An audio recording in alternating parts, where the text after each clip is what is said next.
Perkenalkan, nama saya Christopher dengan NIM 2246128. Kali ini saya akan menjelaskan algoritma bubble sort menggunakan bahasa pemrograman Python. Dimulai dengan fungsi import. Pertama, import random. Import random berfungsi untuk membuat data random. Import time berfungsi untuk menghitung waktu eksekusi. Import matplotlib berfungsi untuk membuat dan menampilkan gambar diagram. From collect feature import threadful executor berfungsi untuk membuat suatu tugas dapat dikerjakan secara paralel. Berikutnya lanjut ke generate data.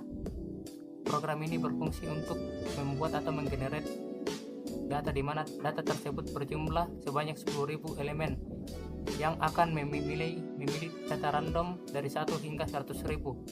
Berikutnya itu bubble sort sequential. Pada baris program ini akan mengurutkan data yang sebelumnya sudah dibuat secara sequential menggunakan algoritma bubble sort. Berikutnya itu merge. Ini berfungsi untuk menggabungkan array yang sebelumnya dipecah. Ini akan digunakan dalam bubble sort paralel karena pada fungsi paralel data akan dipecah menjadi beberapa bagian sehingga akan perlu digabungkan menjadi satu data. Berikutnya itu bubble sort paralel.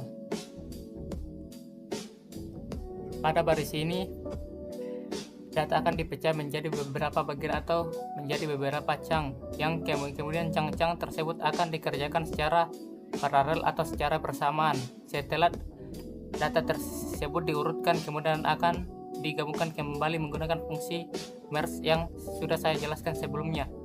Berikutnya itu fungsi main. Pertama itu menghitung. Pada baris ini berfungsi untuk menghitung waktu eksekusi yang diperlukan untuk mengurutkan data secara sekuensial. Lanjut, ini berfungsi untuk menghitung waktu yang diperlukan untuk mengurutkan data jika dilakukan secara paralel. Dan kemudian baris ini untuk menampilkan data yang telah diurutkan baik secara sekuensial maupun paralel dalam bentuk ascending dan descending.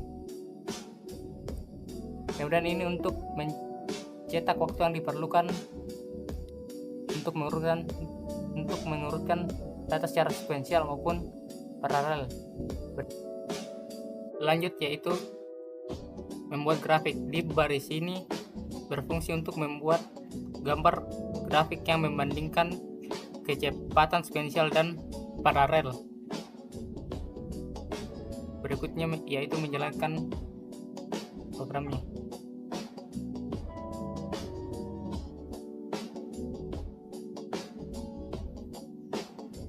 Oke. Pada baris ini merupakan 10 data awal yang telah dibuat secara random. Kemudian ini yaitu urutan